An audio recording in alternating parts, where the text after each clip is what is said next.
If you asked me to show you the most typically Irish thing in Ireland today, I would bring you to this building in the northwest of Dublin. It's an old building which is being restored. Now, you might think there's nothing specially Irish about that. After all, in every country, people with a sense of history or an eye for architectural beauty strive to preserve old buildings for the delight of generations to come. But this building, which Irishmen are restoring with loving care, is none of these. This is a prison, the notorious Kilmainham Gaol. It was built about 160 years ago on the old Gallows Hill, but it has been lying unused and left to rot for 30 years now. That's why the work of restoration, which was started in 1960, will need at least 3 more years. 3 more years of hard work for the 200 unpaid volunteers who come here in the evenings and on Saturdays, some of them night after night, to use tools lent by Irish firms and materials bought with money subscribed by the public.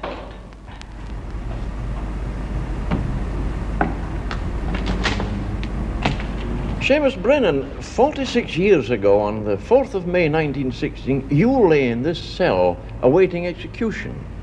I've got here a copy of a letter you wrote that day. "Dearest wife," you wrote, "we are going to be tried today.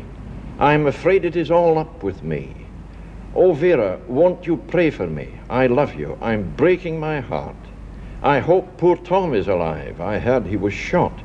I know it will be hard on you, but bear it bravely for the love of God. I can't write any more." Mr. Brennan, what do you remember most vividly of your terrible hours in this cell? Well, what struck me most while I was here in Kilmainham was to hear the shooting of our leaders in the yard outside. I remember distinctly hearing the volleys in the morning time. You knew what it was, did you? Well, I had a suspicion of what was happening. I didn't actually know. It was only afterwards I heard who were executed. Now, I would have thought that this place and that cell hold nothing but the most terrible memories for you, and yet here you are today, Secretary of the Preservation Society. Why do you want it restored and preserved? Well, we regard this jail as being a very historic place connected with all the leaders of the different periods of the insurrection movement for independence in this country. It's a bit of Irish history in stone, in other words. Exactly. It's the history that lies nearest to Irish hearts, the history of revolution. This building tells the story of the last century and a half of a people's long fight for freedom.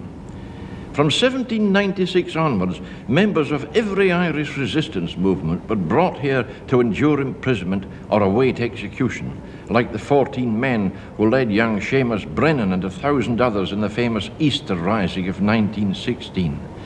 That rising was planned, but typically bungled, as a golden chance to end the rule of a Britain locked in war with Germany.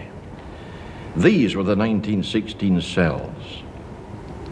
A few hours before he faced the firing squad, the poet in this end cell, Joseph Plunkett, was married here in the prison chapel to Grace Gifford, herself a few years later a political prisoner in Kilmainham. Was William Pearse, crouched behind this door, allowed a last look at his schoolmaster brother Padraig as he walked to death? Long before the Easter Rising, Irish patriots rotted or died in this jail. As they passed beneath the Kilmainham devils, the serpents of crime restrained by law and justice, they would be more aware of the holes in the wall above, now filled in. In those days of public hangings, the gibbet was fitted there.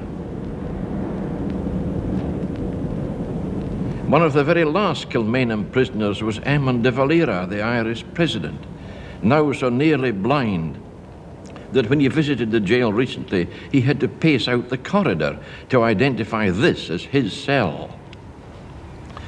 These are just some of the patriots who suffered within these dark walls. The executed among them are Irish immortals, all, but most revered and mourned are the Easter Rising leaders who 46 years ago, in batches over 10 agonizing days, walked out of this prison darkness to the morning sunshine and the firing squad. It was the last execution especially which sickened not Ireland alone, but even a war-racked Britain, quite aware that some of these men had been negotiating with the German enemy. James Connolly, wounded in the foot and dying of gangrene in the Castle Hospital, was carried through that door in a stretcher and shot there propped against the wall. You don't have to be an Irishman to bear the head in this silent yard. What makes a young chap like you so interested in this scheme that you'll devote spare time to it? Well, I think the young people of Ireland today, I don't think they have sufficient interest in their past. We're here, we're content with the country as it is, but I don't think we appreciate what the older generation have suffered for us, and particularly what Irish patriots from the rising of 1798 right down practically to certainly to our father's time have suffered in this place for us. I think the younger generation, by coming here, they can see what the older generation suffered, and then they'll appreciate it and appreciate their country more. Today we're an independent country. We have to remember that once upon a time we were subject to a foreign country, and therefore we should appreciate what they have done. Couldn't you honour the memory of these men in a more dynamic way? What better way could you think of? Well, I can think of all kinds of things, for example, that might be built on this site, things that would march into the future, things that would help the Irish people and perpetuate the memory of these men in a living way. Phrases like marching into the future don't mean a thing. There's only one way of remembering the past, and that is deliberately remembering it by a monument. Something which is put up as a library or a playing field or a football field on the pretense that it is going to memorialize the past never really works. Yeah, if I had my way, of course, every disused prison would be promptly blown up. Yes, but it's a museum piece. And it's an important one from the Irish historical point of view. Mind you, I don't know of any other country where this would happen but Ireland. The French, you see, didn't like the Bastille Now don't much. tell you know me what about they the did Bastille. with it. Yes, Yeah. I've heard about that. That's Well, now thrown don't at you think us it was a good idea? I do not. I think they've regretted doing it long ago. Did you knock down the Tower of London? Well, we haven't had a chance, you see. You're talking Are you to speaking as a Scot, you know. Scotchman? That's true. Well, the English haven't knocked down the Tower of London yet. It's a prison.